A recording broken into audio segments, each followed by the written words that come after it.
You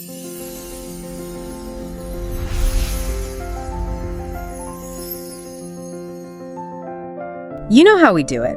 We take complex sources, break them down, and give you the essential insights fast. Today, we're tackling something that is, well, it's truly career-defining.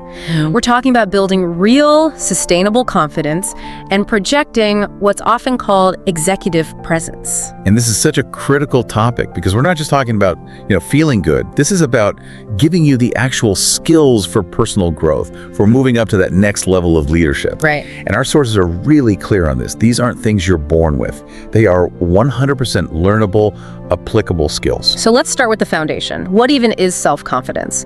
When we boil it down, the material defines it as the belief in yourself and in your own judgment. And that belief, that internal conviction, it's what gives you the energy to tackle challenges, to approach these huge tasks with a positive mindset. That energy is key. But we have to address the elephant in the room right away, which is the difference between confidence and arrogance. Yes, this is so important. Confidence, as we're defining it here, it's all rooted in realistic self-assessment. It's knowing your strengths, but also being very aware of your limitations. And maybe the biggest part is having the humility to say, I made a mistake, and then learn from it. Whereas arrogance it's the inflated ego, the person who thinks they're always right, who dismisses other people's ideas because they feel they're just superior. Exactly. One is internal strength, the other is just a projection of false superiority. And the good news is that working on this skill, it pays off. It pays off in a big way. The data we looked at suggests it can boost effective communication by something like 40%. 40%. And get this, confident people are 3 times more likely to go after those challenging, high-risk, high-reward opportunities. This isn't just self-help talk. This is a real competitive advantage. Absolutely. So we're going to structure this deep dive around the 3 pillars of executive presence, gravitas, communication, and appearance. But none of that really matters if you don't win the internal battle first. So we have to start there with section 1, the inner game. Tackling the confidence killers. Yeah. We found 4 big roadblocks that really derail people, often without them even realizing it. The first is that negative self-talk, that little inner critic that's always chattering away. Always there. Then there's the fear of failure, which just paralyzes you from taking risks. Third is perfectionism, which keeps you from ever starting. And fourth, just a basic lack of self-care. That's the fast track to burnout. Let's focus on that inner chatter for a second. The sources pointed out that the average person has about 60,000 thoughts a day. 60,000. Unbelievable. And just imagine if even a small fraction of that is critical or self-defeating. It's exhausting just to think about it. And that negative inner dialogue, it leads directly to things like decision paralysis, where you just can't move forward because you're overthinking every single negative outcome. It destroys your focus. So what do we do about it? We need some actionable ways to shift the script. The first strategy is it's beautifully simple. Just set smaller goals. Yes. If a big project feels overwhelming, you just break it down, fracture it into these tiny, manageable tasks. You're building momentum. Exactly. The focus shifts from this huge, scary end goal to just making progress. And when you celebrate those small wins, you're reinforcing the belief that you can do it. It's like a little confidence engine you're building. Strategy 2 is all about adopting a growth mindset. I know we talk about this concept a lot, but it's so important. You have to treat mistakes as stepping stones, not as, the end of the road. The minute you think your abilities are fixed, you're done. You stop learning. Right. And strategy number 3 is one of my favorites. This comes from some really powerful Harvard-backed research. Okay, so get this. When you're nervous, right before a big presentation, your heart is racing, your palms get sweaty. Oh yeah, we've all been there. We label that feeling anxiety. But the research shows the physical symptoms of anxiety and high arousal excitement are almost identical. So you're saying, don't try to calm down. Don't even try. It's almost impossible. Instead, you just mentally reinterpret the feeling. You tell yourself, I'm not anxious, I'm excited, I'm energized for this challenge. And why does that little mental trick work so well? Because your body is already revved up, it's full of adrenaline. If you tell it to relax, there's this mismatch, and the feeling just gets worse. But if you say, I'm excited, your brain accepts it because the physical input, the racing heart, matches the mental label. You're leveraging the adrenaline. So you're turning a threat response into an opportunity response. Precisely. And it naturally boosts your confidence. The last strategy is visualization. mental rehearsal. Actually, picture yourself succeeding before you even start. Okay, so once you've started to manage that inner voice, you're ready to project that confidence outward through our core skill, communication. Right. And confident communication isn't just about talking. It's being direct, honest, setting boundaries, but maybe most importantly, it's about active listening. But here's the mistake most of us make. We focus entirely on the words we're going to say. We have to talk about the Moravian formula. Ah, yes. Now, this formula gets debated, but its core message is still so true, especially in high-stakes situations.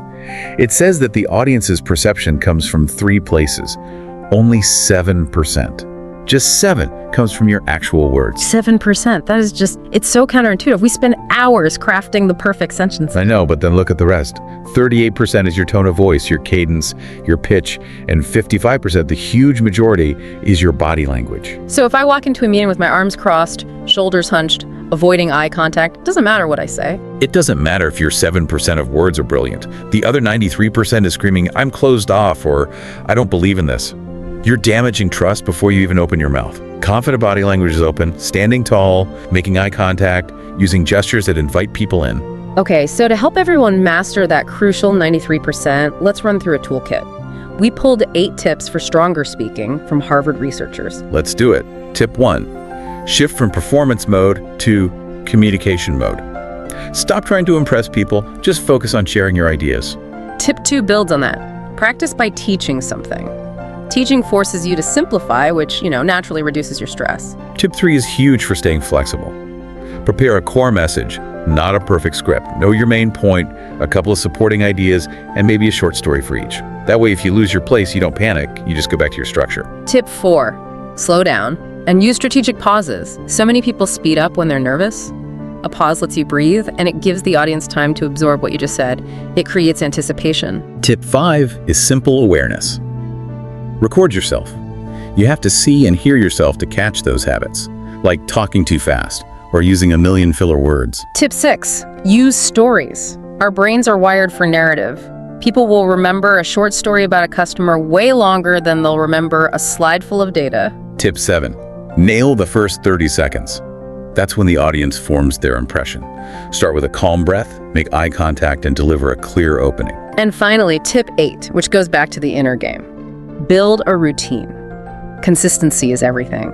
Practicing for 2 minutes every day is way more effective than cramming for an hour once a month. And of course, you have to be open to feedback. Find mentors who will give you honest, actionable advice. It's not criticism, it's information you can use to adjust. This all sets the stage perfectly for executive presence itself, that projection of a capable leader. It's really a combination of 3 pillars: gravitas, communication, and appearance.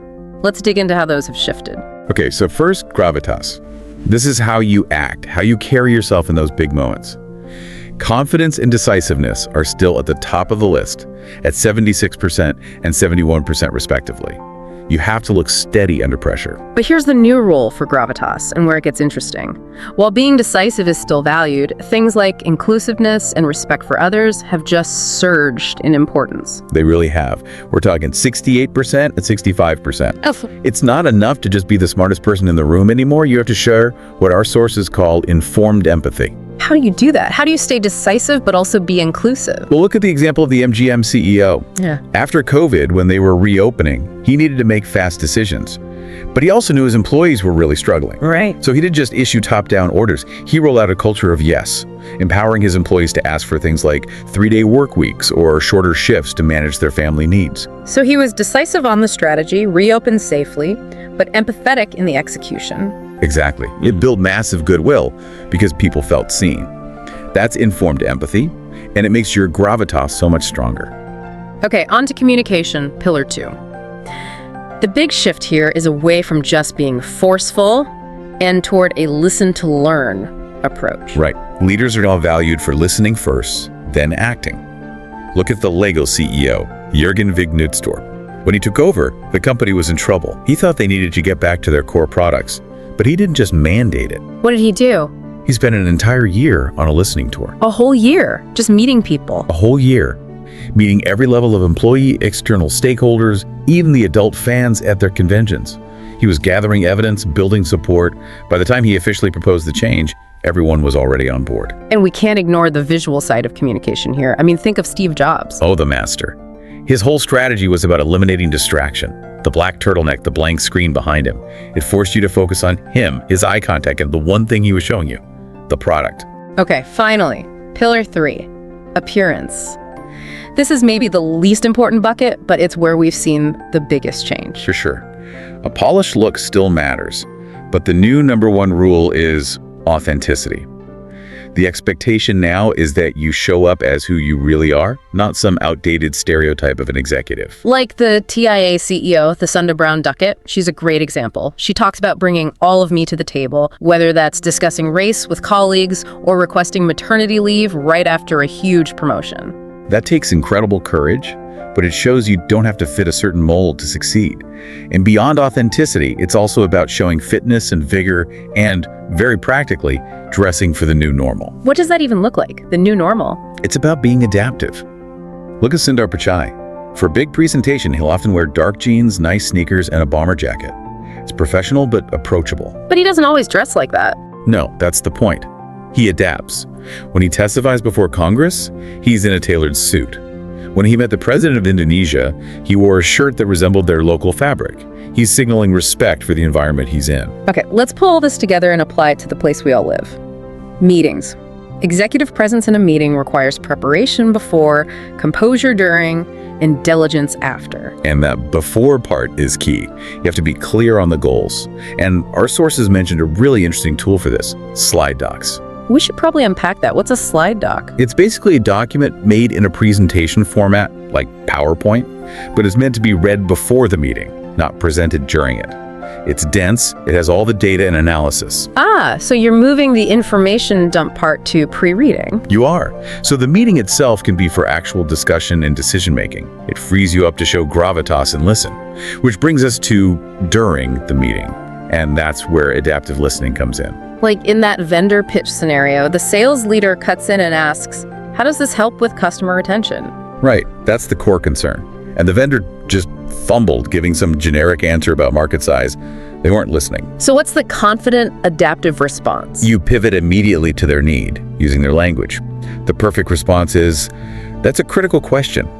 For our clients, we've seen a 23% increase in repeat customers and a 30% drop in abandoned shopping carts. Direct, actionable.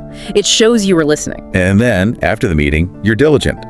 A quick follow-up email with action items. You demonstrate confidence through reliability. So to wrap up, let's hit the big executive communication pitfalls to avoid. First, lacking clarity. Overloading people with info. Keep it short and sharp. Second, missing empathy, especially during a crisis. Focusing only on the numbers and forgetting the human impact. That just kills trust. Third, ignoring your own team. Our sources said 74% of employees feel out of the loop. That's a huge problem for alignment. And finally, bad timing. Waiting too long to respond to a crisis or major news just makes you look unprepared and reactive. You know, the bottom line through this entire deep dive seems to be that success doesn't come from being perfect or trying to be someone else. Not at all. It's about amplifying the best, most authentic version of yourself. Right. Confidence is a skill. You build it from the inside out, managing that inner critic, setting small goals, and then you project it through those pillars of gravitas, communication, and appearance. And if you want to go even deeper on the psychology here, we'd recommend books like The Confidence Gap by Russ Harris, Brené Brown's Daring Greatly, and Mindset by Carol Dweck. Let me leave you with one final thought to mull over. Confidence is preparation. Everything else is pretty much out of your control. So since we've established this is a learnable skill, what is the one small, specific action related to your presence that you will commit to practicing this week? Maybe it's using a strategic pause or just holding your posture in a meeting. Start small, but start now.